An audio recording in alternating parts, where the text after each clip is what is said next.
I was asked to kind of get something together for how to apply for fellowship. The process, it's experiencing a lot of change. And there is a lot of, I've just met with the threes here, and they're like, kind of biting their nails. Interviews are trickling in, and they're just like, oh my gosh, this process is crazy. So, I was excited to be able to put some stuff together from you guys. I've talked with every fellowship director at this institution and several at others. And I think that, I hope this helps. And I think that you will find that if you're going into a particular one, you might be able to get some insight, because they really do have separate personalities, certain things that they're looking for, And again, I made some slides, but the rest of this is really just is going to be question and answer. Feel free to drop those questions in the chat box, and I'll be more than happy to get to those as I see them. Okay, I just have to make, okay.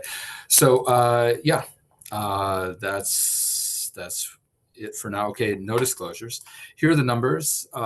You can see that there are obviously some things that are very popular and they're applied into a lot. You would expect those. You all know what those things are, right? Cardiology, GI, those are going to be the big ones. Hem-onc, right? Those have palm crit. Those are the ones that have the majority of applications, and that just makes them more competitive.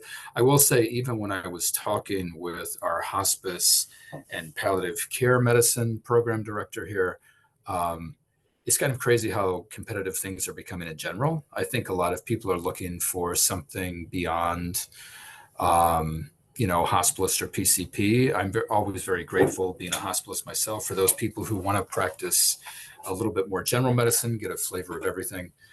But, if you are going into these, it's important to remember these numbers are about 4 years old, and it's only becoming more competitive. So that's one of the things to think about as you really start being mindful and getting that application. You start thinking about the application, you start thinking about the personal statement, the letters of recommendation, even the geographic preferences.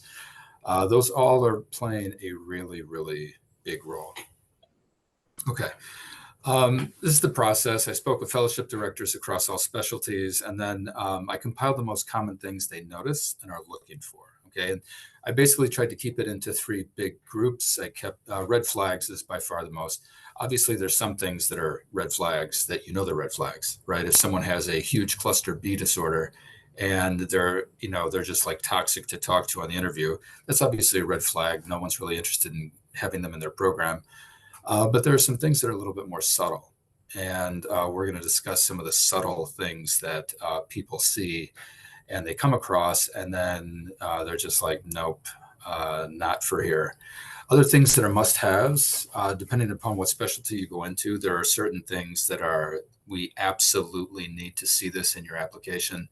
And then apart from that, there's strong preferences. So, it doesn't need to be there, but we really would like to see it. And if it's not there, we probably want you to explain it. Okay. The results, I will say, so as I compiled all these results, there's a surprising amount of consistency among directors for the basics. And then there's some really, really unique answers. At least here it was within allergy and immunology. And then I don't know, I don't think nephron is a specialty. I think it's nephrology. But apart from that, it's usually there's the things that you would expect you're going to see. I will say, though, among different institutions, there can be extremely wide variability. And that's where you really need to, I think, play the game smart.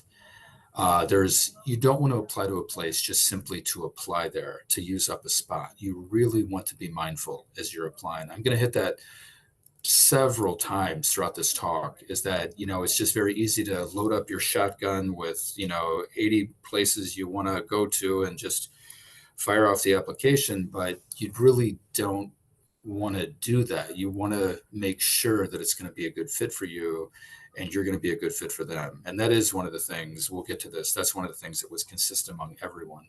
If you can't explain why you're a good fit, this probably isn't the place for you. Like there are certain places in New York that, for instance, if you apply into HEMONC, you are expected to write a grant your second year. So if someone's not interested in a lot of research, you know, don't apply there. It's not no one inherently enjoys grant writing if they, if they don't enjoy it. So really, really think through these things and consider, is this really, apart from the name, apart from any prestige, or, I'll get to live in a certain place, is this really going to be a good place for me to learn how to do, whatever specialty you think of? The application. So I broke this down with a lot of people, and this is basically the main thing that they were hitting. Have it submitted completely before the programs can open them. There are some places that are so competitive, right? They'll go in on the first day and they'll draw everybody and they won't go back. They just won't. If you put in your submit your application on day 3, nope, right? Because it's just so competitive they can do that. So don't eliminate that as the first barrier. Make sure you do whatever you can to have everything in, letters of recommendation, everything, before the application opens for the programs to draw off of. The geographic preferences actually mean a lot. And I will say, at least, I think New York City is mid-Atlantic and is not Northeast. I don't know what upstate New York is, but it was odd the way that it was broken up to me. It actually caused a little bit of confusion with people. You really have to think through, what area do I want to be in? Now, it's not required, right? But that can be a tiebreak. I was told that several times. It can be a tiebreak between two similar individuals. When you have people applying into infectious disease, for example, or no, we'll say something like, even like rheumatology. There's a lot of similarities between a lot of applications. A lot of people are really strong applicants, and sometimes they have to use whatever they can as the tiebreak, and geographic preferences can actually be the tiebreak. So make sure that you're really thinking through, obviously fellowship, any transition time is a time to explore. If you want to try the Pacific Northwest, Harborview is amazing. If you want to go to Southern California, UCLA, USC, all those places are amazing. But if you want to stay in this area, right, then make sure you signal that. Do list your memberships in, honorary or professional societies, but do not overpad your accomplishments. One of the things that I was told, I think by everyone I talked with, BS detection rates are high. Like they get lots and lots of stuff from lots and lots of people. And believe it or not, they read all of these. One of the first things that the PDs said, they said, we have enough APDs.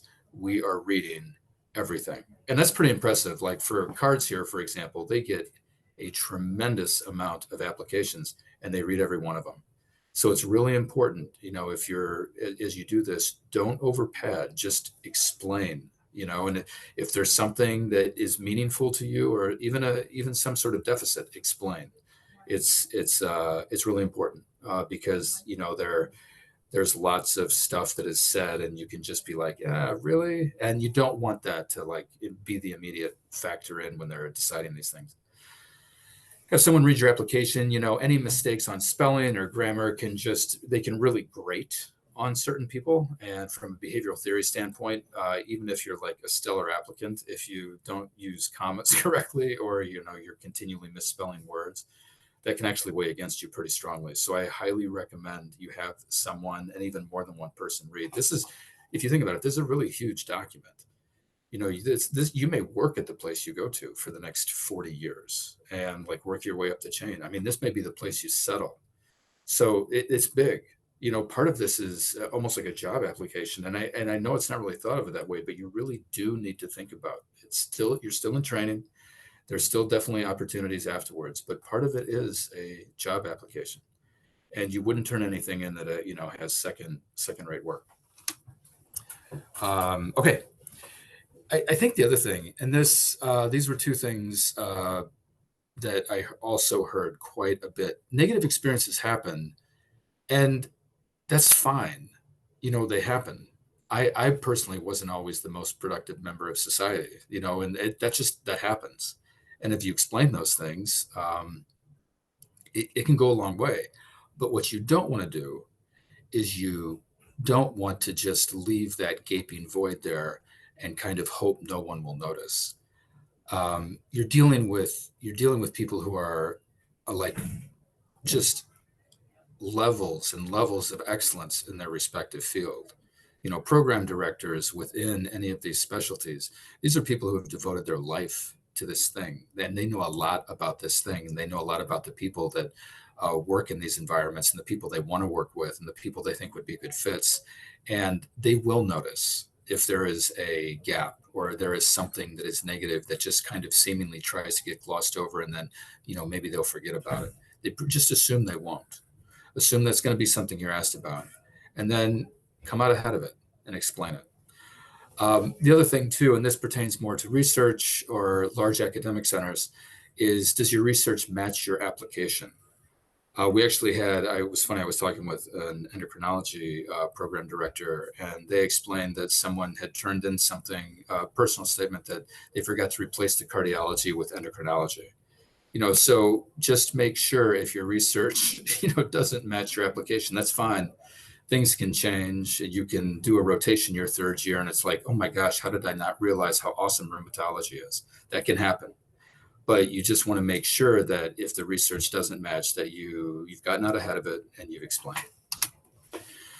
Okay, most programs I will say almost every program I talked with, every program here and then programs at other places, they have human screeners reading virtually everything.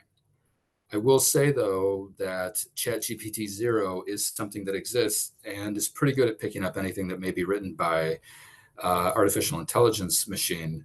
So it's strongly recommended to not have an AI assistant write any part of this, because if it is discovered and if it's fed into ChatGPT 0 and it's like pretty high probability this was spit out by some AI, it can convey insincerity and are really not reviewing the process as taking it as important as it should be. The next one, I was surprised actually, but it really kind of struck me as to how important they really do view this as a kind of like a job application. Everyone, without even any prompting, was like, we don't want to read any grandma stories. We don't want to hear about the amazing patients you had that kind of really got you into this field, and it was life changing.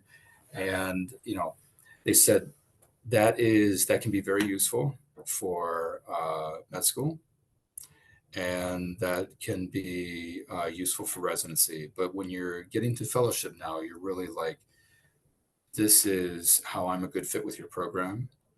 This is how I believe I can benefit your program. This is how your program can actually pour into me and make me a better clinician. And here's what I want my day 10 years from now to look like. And here's why I think your program gets me to that spot the best. That is what is going to go much farther than any personal anecdotes. And again, I don't want to make it seem like personal anecdotes are completely out, but there's so many personal anecdotes that are read that to a T, everyone I spoke with said they just don't stand out. There's just nothing about that makes it really pop and makes it go, yeah, they're a good fit. So that's really something to consider when you're constructing your personal statement.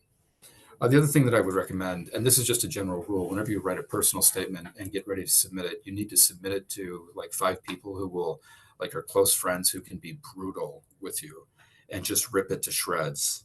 That is really the best way that you get some of the best PS. The next thing that we talked about when I talked with all of these PDs was the interview. Okay.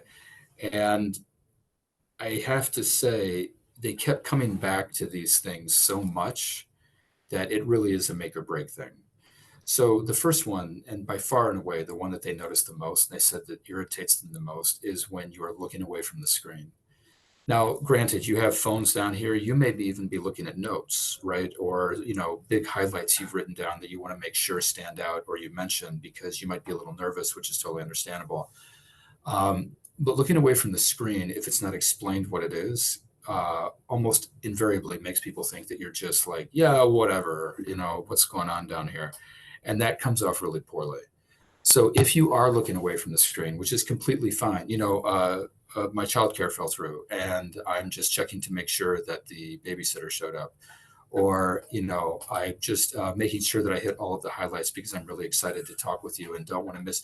That's the perfect way to address that. But just looking down, even briefly, looking away from the screen, seeming like your attention isn't exactly there, it leaves a bad taste in people's mouths. And that's just, standard Zoom protocol stuff. Weird or confusing backgrounds. I had one story that was given to me where the background, it was just odd. It was like someone's dirty kitchen. And, it didn't make sense for what the PD thought was the level of what should be going on. You just want to avoid that if possible. The next is called the Westworld phenomenon, and that's where you try to make everything look so perfect that it's almost like uncanny. So, it's a very fine balance. You don't want to go into uncanny valley, but you also don't want to go into a reality TV show. So what I would recommend is you practice and you have several evaluators where they're really watching you and going, that's just, I don't know, when you do that or this thing in the background or the lighting is kind of weird and it casts a shadow that makes, your nose look 5 feet long. Anything like that is useful before you get to the actual interview process. Appropriate attire, someone actually interviewed in a tracksuit. Like, that's kind of a bold move, kind of respected, it's just a bold thing to do, but obviously that didn't go over well. Lighting and outside sounds. If there are outside sounds, really try to get to a new environment, try to forecast that and get to a new environment. If they start construction on your roof the day before, try to go somewhere where it's going to be different.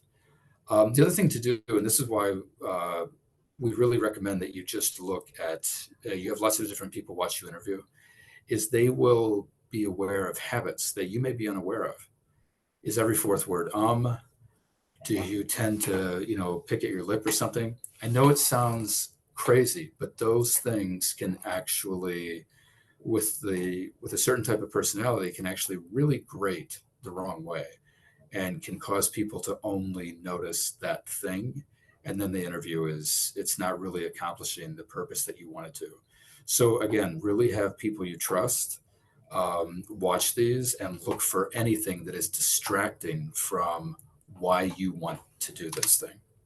Okay, the different specialties, obviously this is pretty standard. Consider how competitive it is. I will say all of them are becoming more competitive. I just spoke with our hospice and palliative care medicine program director, and she was giving me numbers, like how many people were applying for the number of spots. And I was like, blown away. I mean, I was just blown away at how many people are applying now. So it's just really important to consider that. And then don't apply simply for the name. I think everyone at academic institutions told me this. They're like, don't apply here just for the name. This may actually be like a really bad fit for you. If, for example, we're research heavy and you hate research, you're going to get to your second year of fellowship and hate it. Right? Because you would rather be seeing patients and doing, and I'm just going to pick cardiology, for example, you'd rather be seeing patients and doing, 5 caths a day. And now this is the time where you kind of clinically cool off and, spend some more time doing research before you get back to clinical work. It wouldn't be a good fit. So even if it's like a prestigious name and you think it would carry a lot of weight, you have to ask yourself, does this really get me to where I want to go? I think one of the stories that I know the most when I'm talking with the threes here, kind of helping them through this process, someone I graduated with during residency, brilliant papers, wanted to do cardiology, literally could have gone anywhere. I mean, anywhere. Got interviews everywhere he applied. But he wanted to do interventional. And he said specifically, I want to be a beast at interventional cardiology. That is all I want. So out of all these places, he goes to West Virginia University. That's a great institution, but it's not research heavy. But he says he was able to do like an insane number of caths his first year. And even by the end of the first year, he felt comfortable with complicated radial approaches and, really complex PCIs. And because he just had the opportunity to do that, he expressed interest and the work was there. So again, something to be mindful of.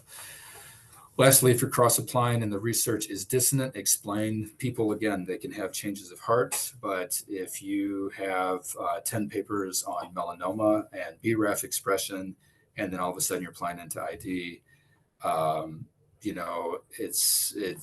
you have like all these papers on ankylosing, and then you're like, no, I really want to be GI. That's going to be noticed. So just get out ahead of it and explain it. Okay, we'll do the separate specialties now, and again, jump in with any questions. Allergy and immunology, these were the big things that came away. And so for each one of these slides, these are the big things that I tried to collate from talking with all these people. Have you done an elective with us? This was big. It's a very small community. So they want to know you. They want to know who you are. And the face-to-face goes a long way, because on average, it's 100 applicants for each spot, which is, that's insane, right?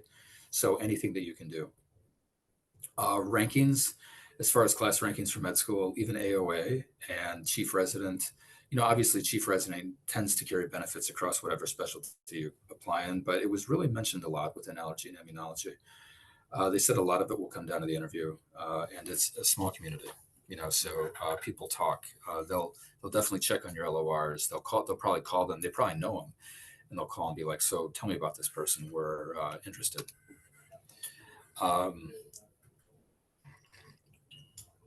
Gastroenterology. So one of the big things that came through is do not overclaim your research exploits. They will check.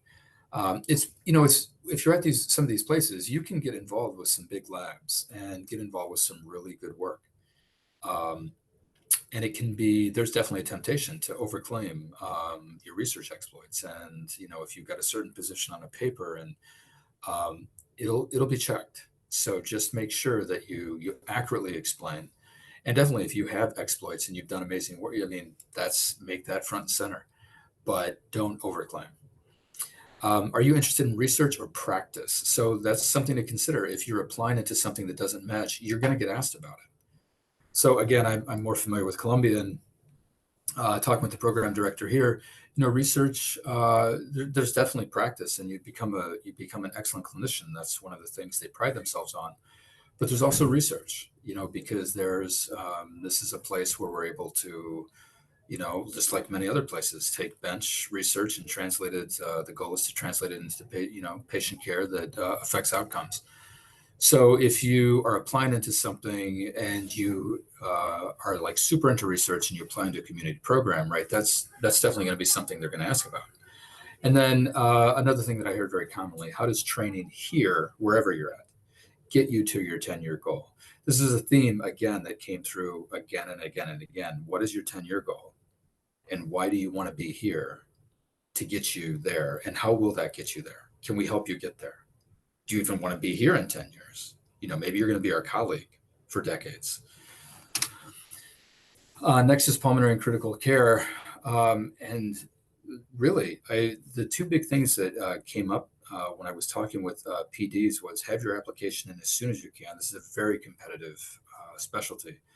And then many Palm Crit programs tend to do more holistic reviews. This really came through. So life experiences play a large role in going through as you're doing that initial sluicing and getting down to the, you're taking the top candidates and then whittling it down to the interviewees.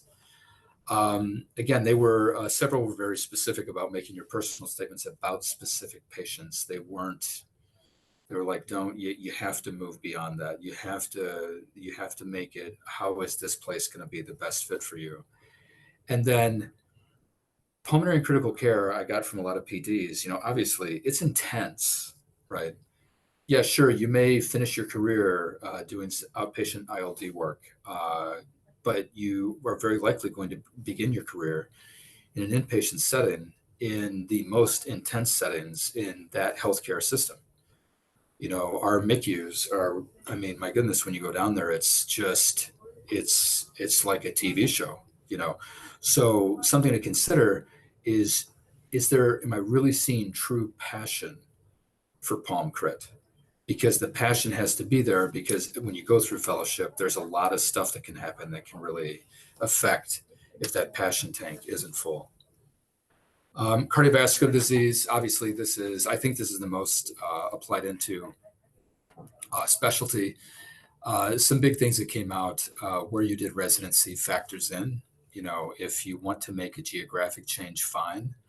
But if it doesn't make sense, if the application doesn't make sense, then you just don't want to waste that application. If you're not research oriented, big academic programs probably are not a good fit, right? The thing is, if we're being honest, big academic programs sometimes the name can carry some cachet.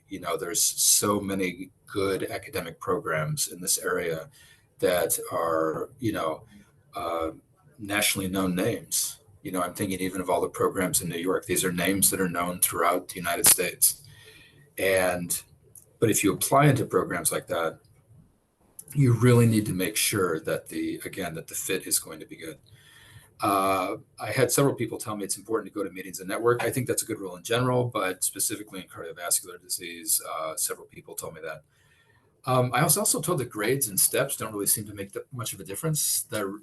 Several of them are not looking at that as much anymore. And, grades during med school or whatever your step scores were. And then every personal statement is read. A good fit really stands out. Again, when you have 1,000 applicants for, however many positions, there's going to be a really good list, a really big list of really good people. So what are the things that are going to stand out? And a really good personal statement can really, really make a break. Rheumatology. I was specifically told if you don't have a letter of recommendation from someone you've done research with, it's weird and can factor into the ranking. That doesn't mean that you need to have done research. It's generally preferred. But if you did do research and the letter of research isn't from someone you're doing research with, you're definitely going to be asked about it. As you would expect from our rheumatology colleagues, who are some of the most detail-oriented and can pick up the tiniest, most subtle clues to solve the case, letters of recommendation are read in great detail. Okay. I was specifically told this by several. Don't pick a big name who will only write generalities about you because it's a big name. It's a small community. And they're probably gonna, if they see some huge name and it's just like, yeah, this person is great and they did this and blah, blah, blah, and it just seems like a general thing, they're probably going to contact that person and ask. They all said we prize community. We're not interested in lone wolves. I thought that was very interesting. It is at least here, I know it's a very close-knit community. If you can't explain it in the CV, then explain it in the personal statement. Again, everyone's detectors for noticing deficits or things that need to be explained. Just assume you are around maximization engines that are going to notice everything and be prepared. As much as any program, it was stressed to get the application in ASAP. I know of programs who, like I said, rheumatology programs, they won't draw on day 2. They will only take from the group that is in on day 1.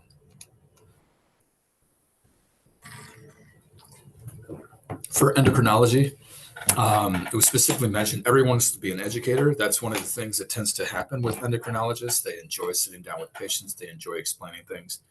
So you really have to break through the similarity. There's a lot of signal that happens that's similar. Everyone is an educator. How do you break through in that? And then specifically, at least with programs in New York, they specifically mentioned make sure you can handle the environment. I think this is a good rule in general. And it's not like someone who is from a small program wouldn't be successful in, I'm just going to pick Washington Heights or, Upper East Side or, wherever, at least in New York City. But again, you have to make sure this is where you would want to be, and this is going to be the best fit for you, and how that's going to translate into you being the best version of yourself you can be to change the field and to take amazing care of patients. They said specifically they pour over your letters of recommendation. Are they stale, or do they help you display your passion? So really something to consider. Again, a lot of these can be made into general statements across the board, but stale letters of recommendation, they don't do anything for you. It doesn't matter what the name is. And if interested in pharma, it's okay to mention that. You just have to make sure the program you're applying into is a good fit. and that you make sure that in the process of explaining that you are interested in pharma, that during your training you don't devalue patients in the process. Okay, infectious disease. Make your story fit about why you want to be here. Certain spots are incredibly. I was surprised actually. I know that infectious disease is competitive, but I guess in the Northeast Mid Atlantic it's ridiculously competitive. So certain places are competitive. Again, explain your fit. I also had people tell me serious full paragraph personal statements about why you want to be an infectious disease doctor will go a long way. And then why you specifically want to be here. I know, for example, one of the things that people like about Columbia or they don't like about Columbia is that we're embedded in a very poor neighborhood. We take care of a very specific patient population. 65 to 70% of our patients speak Spanish. So if you're not interested in that stuff, rounding on the floors is just, something to consider. So why do you want to be here? If research doesn't fit, they're going to question your interest. We know things change. And by saying research doesn't fit, again, you have 3 years of cards research, and now you're like, I want to go into ID. That's fine. But be prepared to explain your answer. And then specifically, I had one particular person say, I want you to convey enthusiasm with specificity. I think it can be very easy to convey both separately, but it can be more difficult to convey both together. That's where you're going to get the big bang for your buck. Hemonc, a lot of them said, have a clear story of what you want. Too diffuse doesn't look good. Okay, so even within the realm of hematology and oncology, you don't have to drill down exactly and know exactly what you're doing from day one, but you don't want to just be too diffuse either. If you are in an academic setting, you really want to get a letter of recommendation from your research mentor. That will go a long way. I also had one PD say personality disorders don't fly well. I think it's because there's oncology discussions, those can be some of the most intense conversations that are had between patient and physician in the entire hospital, where you can convey some of the best news and some of the worst news. And personality disorders, she went on to explain that personality disorders just don't work for that when you're conveying the importance of news that you're conveying. And then lastly, what will your career look like in 10 years? And specifically, like even with one program in general, like a big program in New York, they said, what will it actually look like in 10 years? Like you want to do research in the morning and you want to see clinic patients in the afternoon. And how do we get you there? How do we even maybe keep you here? If that's a good fit. Nephrology, you would want to consider, when speaking with people, you want to consider how competitive it is, use that as a guide to determine how many programs you apply to. Again, don't apply simply for the name. And if cross-applying and research is dissonant, explain. The pretty standard things that we've heard across several specialties. Then lastly, hospice and palliative care medicine. There needs to be a demonstrated interest throughout residency. This is really, at least here, our palliative care physicians are like everywhere else. They're consulted on a lot of people, and they're probably working as hard as anyone in the building is working, having the most difficult conversations, helping us navigate some of the most difficult situations, unraveling years and decades of family things. So if there isn't an interest that is displayed throughout residency, that's a huge red flag. And especially if there's no letters of recommendation from a palliative care physician, that's a huge red flag. There really has to be like passion, and they have to see it longitudinally. It's a very tight-knit family. So again, do your research and show how you would be a good fit. That is all of the specialties. And definitely, if you have any questions, feel free to add them in. Chris, thank you so much. And especially thank you because you went above and beyond to reach out to all your colleagues and At this point, I believe you could actually write a paper about this because I think this is very insightful, right? Um, we don't have any questions in the chat, so if any of you want to unmute and ask, that's perfectly great. I can try to keep an eye out. Chris, if you get rid of the slides, I might be able to see Oh, everything sure. in a gallery, and that way, if anybody raises their hands, I'll be able to see them. But while we wait for questions, I had a few sort of questions we can go back and forth, right? Sure. So, I am fortunate to sort of see the process on both sides as APD for both medicine and for POMCRED. And they are different. They're different processes for a lot of different reasons. So, one of the questions I get asked all the time is how to respond to affinity-based questions that are obviously legal and objective-based questions. Because as you know, a lot of programs are moving towards, screened objective questions to judge, say, professionalism. If you were in a situation where you were asked to do something that was above your experience level, how did you deal with it? So, do you have any particular tips about dealing with sort of objective questions first? Yeah. I mean, I think that what I really want to stress is you are dealing with people who, again, they have devoted their lives to this particular specialty. They know the type of person that is going to be a good fit.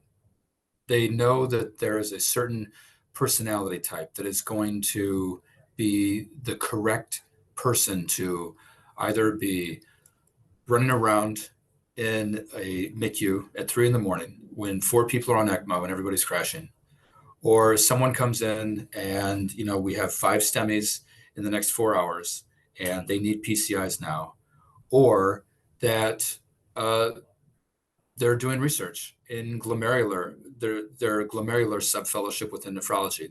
They know this stuff. So when it comes to answering objective, I think the thing that I would recommend is don't lie, and then you don't have to remember anything. And then you're able to truly display your passion. Do not, and if I could boil it down, do not give answers that you think that person is looking for, right? Just give answers that really explain where you're coming from and what you really believe the answer to that question is. Because what I found, especially if for residency fellowship or residency application, when people give answers and I'm like, you know what, I don't agree with that, but you owned it and you explained your position well.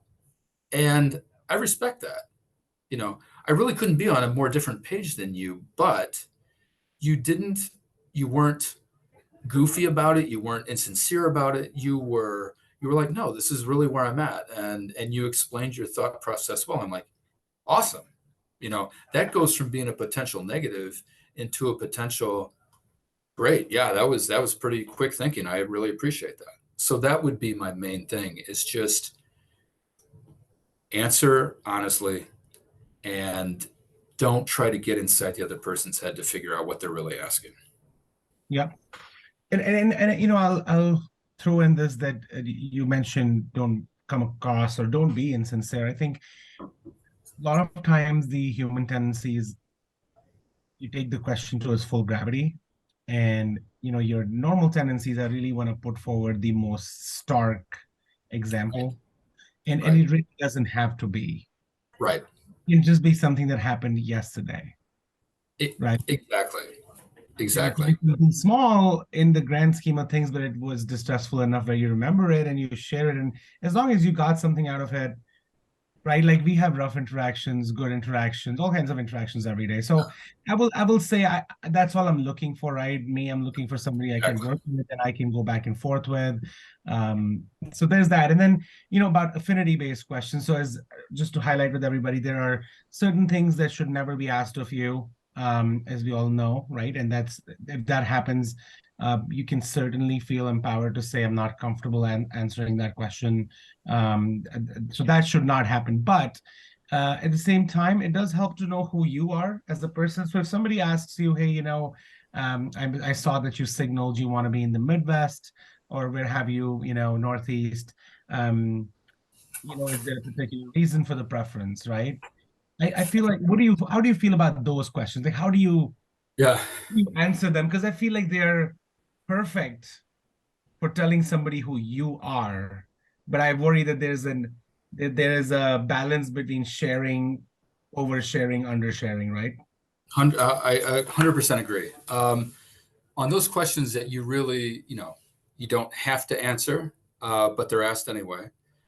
Um, I think first off, you can use that as a signal. If that question makes you feel really uncomfortable, the first thing you can do is thank God I'm not going to rank this place because boy, is there some toxic garbage going on here, right?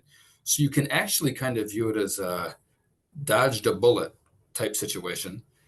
Um, but if you feel comfortable answering it, then answer it.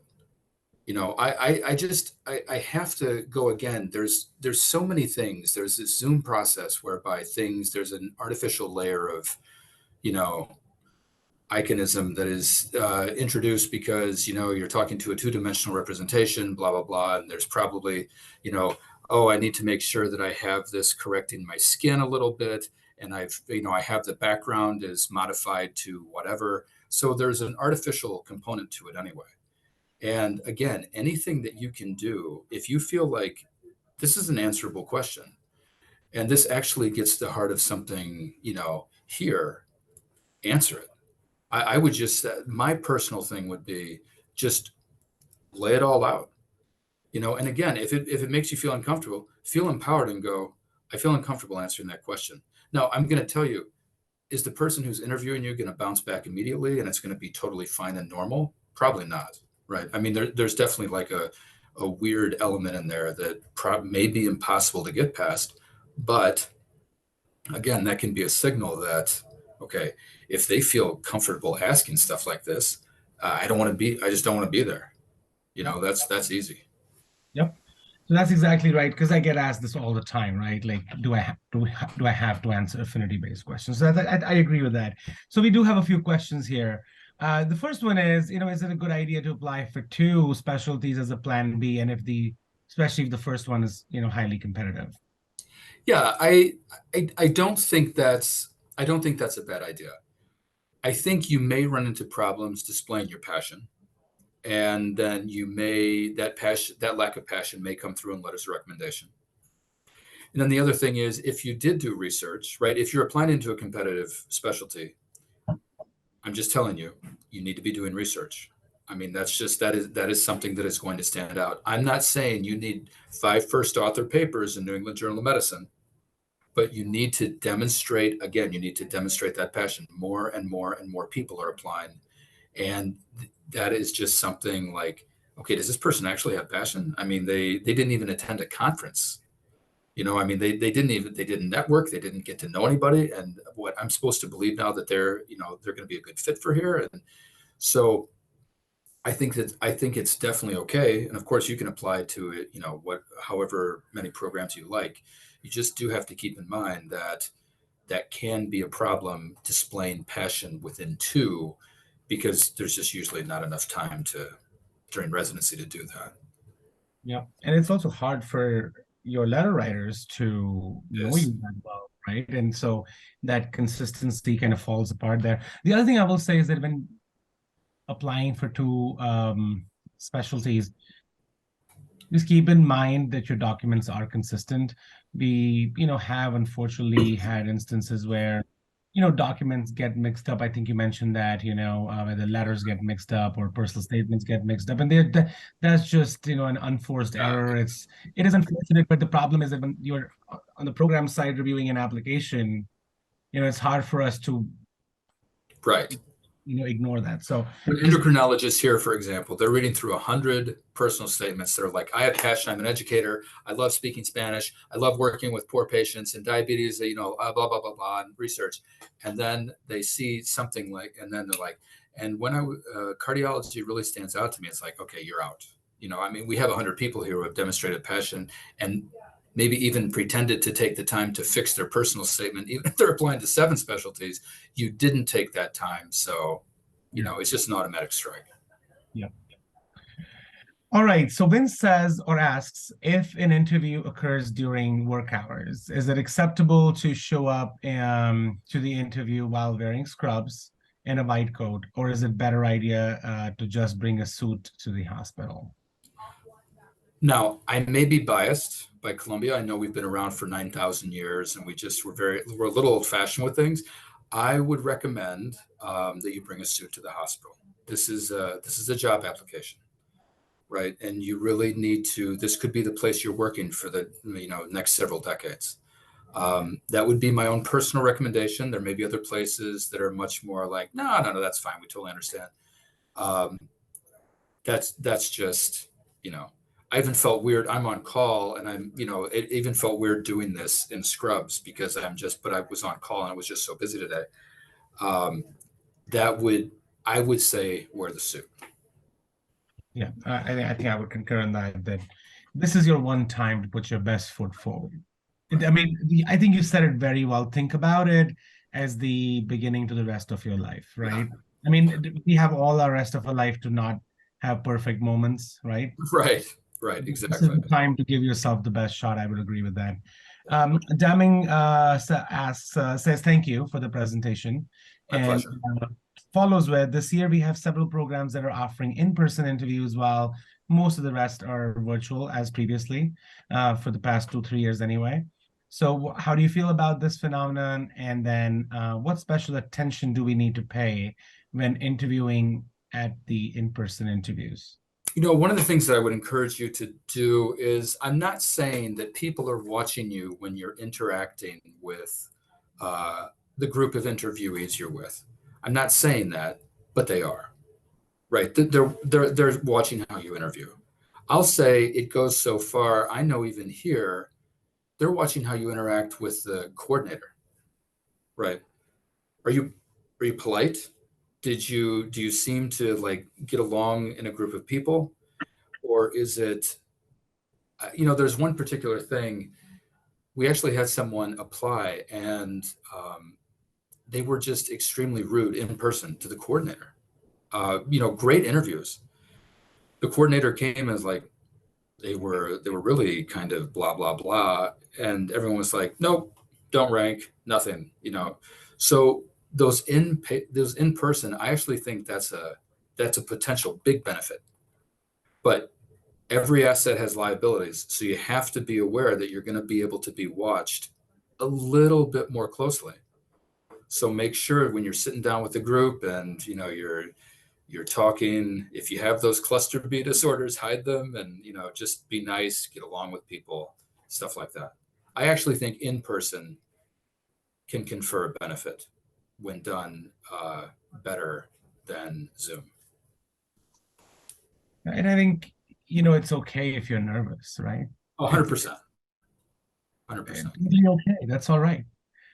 I think, just being remembering that it's okay, you are where you are, and just trying to be who you are normally. I think, like you said, being your original self is probably the best. I think with in-person interviews, the hardest part is because you're stressed about a high stakes situation, and then in an effort to project something that you may be trying, it becomes hard and it kind of comes through. So once you've accepted the stress, just roll with it.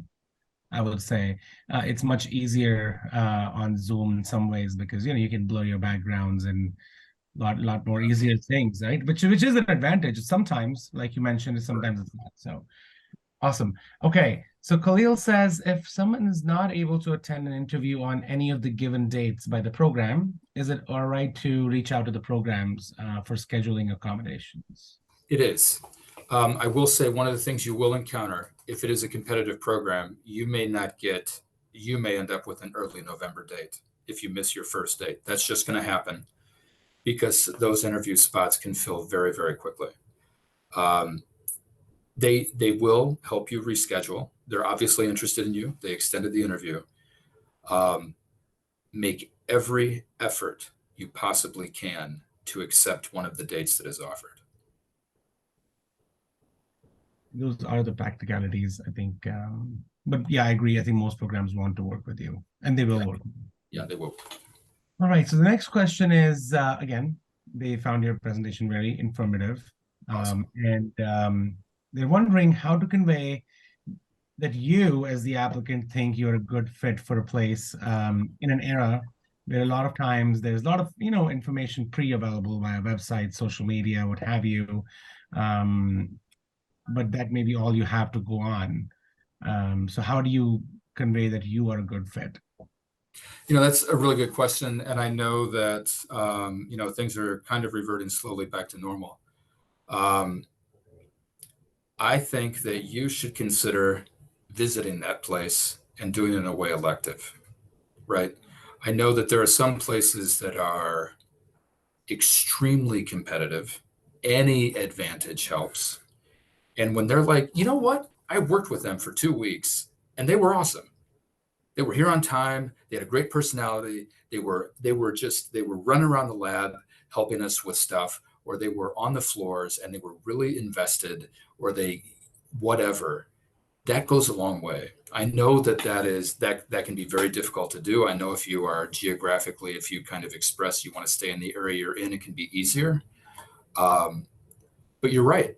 In this day and age, what do people do? They read the website, they look at the pictures, they try to get a general flavor as to, and no one's going to put crappy pictures on their homepage. Like, oh yeah, look at everyone's miserable, and yeah, there's blood spilled on the floor. I mean, obviously everyone's putting on their best airs. It's like the Instagram effect. But by actually visiting that place, you can really, I mean, if you really, really have strong passion, like I really want to be here, that's especially if you don't have an affiliation with that place, that's key. That will go a very, very long way. Like I can't even express to you how far that will go, at least here, if people know you, and they see that, wow, they made that extra investment. Um, you're right. Apart from that, though, it's just website, mission statement, regurgitating the mission statement, blah, blah, blah, you know. I will say, and I'm thinking back to my time when I applied for a fellowship, right? You did have websites. I think now, if somebody say brings up, right? So because all our profiles are on, like you said, and our research is on there, it's pretty easy to find. You know, it's okay if your interests align with, say, an interviewer's research, existing research, or that's great. But then if you're going to take that route and you've already put in that much effort, I would say do a little bit more than, say, just skim through the name of the abstract, right? I because that's a great strategy because it shows that you've taken initiative. I think it's a double-edged sword because there is actually that much information that you can find out about people in the programs. You want to probably go a little bit deeper then, right? So I will highlight that. So if you're going to use that tactic, I think it's pretty effective because it also tells me a few other things. It also tells me that, you're looking. It tells me that you took out time, that you're interested in harboring conversation. You can be adaptable, right? But then I want to talk a little bit more about it. So just Yeah, give sure. yourself that give yourself that room, you know. Don't just say, "Hey, I read that abstract," and then the person's like, "Oh, that's great. Do you want to learn about this?" And then you don't know what it was actually about. It can get pretty troublesome there. Okay, so we're kind of heading towards the end, but we have two more questions. And Sure. um, do we follow up on our applications by emailing the coordinators? Is that a good idea, especially when coming to programs that who specifically reached out to ask for some more documents after application submission? Yeah. Boy, I wish there was like a up-to-date guideline answer on this question. I, you know, that's an incredibly good question that I feel confident saying does not have a solid, consistent answer. It's sometimes that can seem, and it really is almost alchemical hand wavy trying to figure out who. Sometimes it can seem like, wow, that's really good go getting. And I really appreciate that they did that. And they really, they're interested, they're being passionate. And then I know when I talk with some people, they're like, we know you're there. Okay. We know you're on the list. Stop pestering me. I don't want to see any more emails from you. And that can actually be a turnoff. Maybe, Viren, you have a little bit of insight, but there is not a consistent answer I can give on this one. Yeah, I mean, I think as far as the I shouldn't say legal, but the ethical and the guideline landscape goes, it's that we are not supposed to have any communication about whether we are ranking you high or you are ranking us high. That's actually not okay, right? So when keeping, because again, I don't know if, if you remember, and I don't want to age us, but back in our day, you could absolutely email and say, I want to rank Oh yeah, XYZ program number one. right. Right? 100%. And so you cannot do that, and you should not do that, and neither should the program.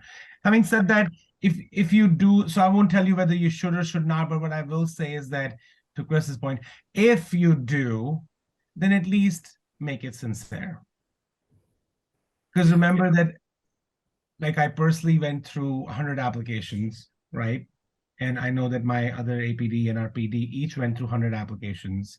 So now when we get, say, 300 requests and we have to match them and they all sound very similar, then it really kind of cancels out either before or after the interview. So if it is because that program really, if Columbia is where I want to be, then take that opportunity and mean it.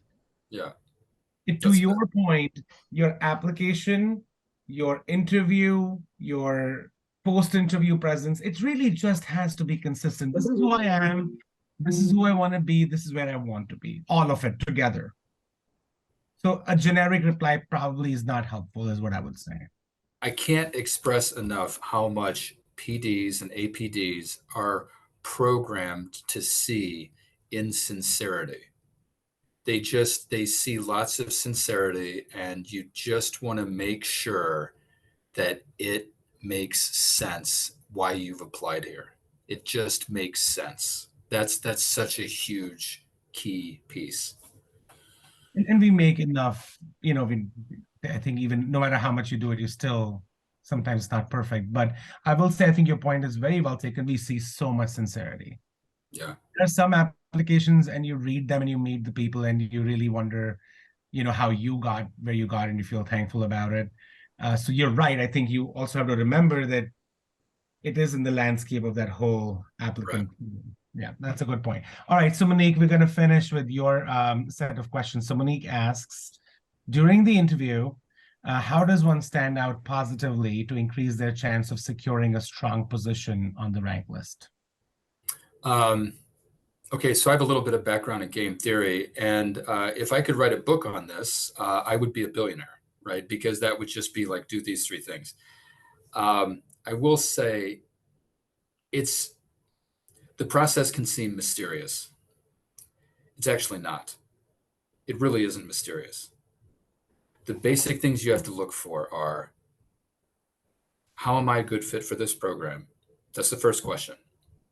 How is this program a good fit for me? Right? Because if you're being interviewed, they are also selling themselves to you. They're very interested. You are right there at the decision fork. And if you're being interviewed, they're not interviewing you because, they like owe you a favor, right? They're interviewing you because you could potentially be a fellow there. So what is the fit? How does the fit work? And then I think, at least when I was talking with PDs here, how do you fit inside Columbia, right? And just replace it with any institution, any community setting. How do I fit here? And if you can really describe that, I mean, really, really describe that, I don't think there's a stronger thing you can do. I really don't. Yeah. Yep. That 10, 15-year question matters. Yep. 100%. All I need to know is that you know you. 100%. If you know you, then 90% of our job for training is done. We can focus on medicine and the skills and the knowledge and the cognition. Right? Yep. Good point. Monique's next question was, what kind of mindset should one set for themselves when starting the interview day? So, it's interesting. Behavioral theory would state that you don't want to change anything. Okay. So don't drink 4 cups of coffee. If you are not a 4 cup of coffee in the morning drinker, eat your normal breakfast.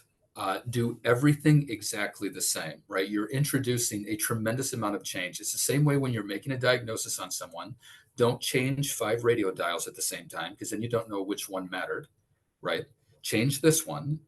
And then, so like when you're interviewing, you just go, you wake up, you set your alarm, you have your breakfast, you go through, you get ready.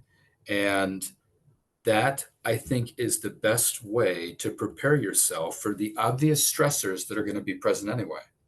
By making extra change on top of all of the stressors you're going to experience that day, that's just that's like a that's just like a party foul. There's no need to commit that. I think that's one of the best things you can do, is to have your normal mindset, right? Do your research, know the things you want to say, but then you're you. This is me. Here we go. Yeah.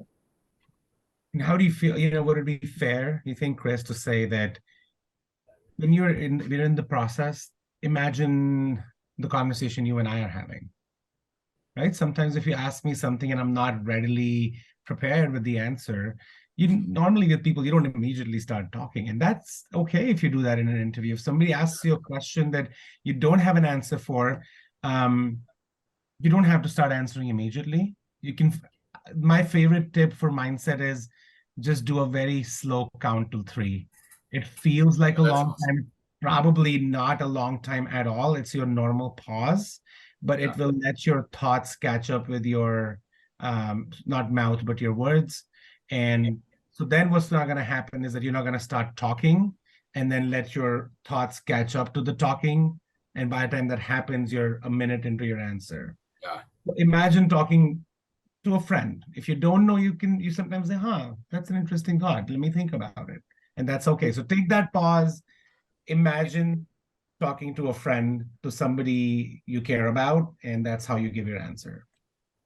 Yeah. And if you notice, that's actually like, it's actually kind of weird if you ask someone a complicated question and they have an instant, pop open the can answer. It's just like, what is this even genuine? Or are you like on autopilot here? That's so true. So true. That's it, right? All right. And the final question for the day, which I do think this is very topical, is Yes. what recommendations do you have regarding using social media to connect with the program, and or faculty and or trainees at that institution? Okay. The first thing to remember is something called the Twitter effect. It's called the X effect. You have to make sure that whatever you write, you have to look at it at every possible facet. How can this be misinterpreted by someone who doesn't like me to make me look bad? Okay, that is the first rule of social media. So really, really be mindful before you hit send, before you retweet, before whatever you're going to do. I think it's fine to interact with social media at the place that you're interested in. If you're going to do it, it's going to boil down to something that we've already talked about.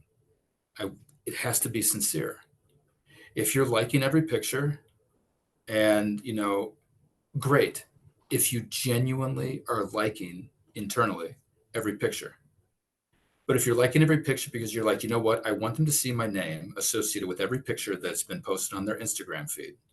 And I want them to know that I have commented and read every one of their Twitter posts. No, that's not going to carry anything for you. But if there is genuine, sincere interaction and they're like, wow, like they seem really, really interested in this. I mean, they're really invested in our program. They're not even here.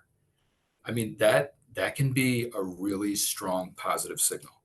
So I would have to say, apart from just remembering that the internet is a vast burning dumpster of a wasteland, and you have to be very careful about what you're doing at every moment. The second thing is, if it conveys genuine sincerity, I think it's going to work for you. Yep. And as someone whose research is heavily involved with social media and med ed, I will say the hard part with social media, while being sincere, is that you don't know who's at the other end. That's the challenge. Yep. At the email, I know I'm emailing Chris. Right. right? That's you don't know if it's the fellows running the account, you don't know if it's the program coordinator running the account, or it could just be an institutional staff who may have actually nothing to do with the program. So, and there's no way to find that either. So just keep that in mind. So if you're not getting the engagement you're thinking, just keep that in mind. All right, well, we're gone over time, which is I never am almost never in favor of that, but I think Chris, we needed that. Thank you so Yeah, much. of And course, my pleasure. I Yes. cannot thank you enough for the amount of research and due diligence you did for this. So I think the resident fellow committee would love to have you back for another iteration, but Absolutely.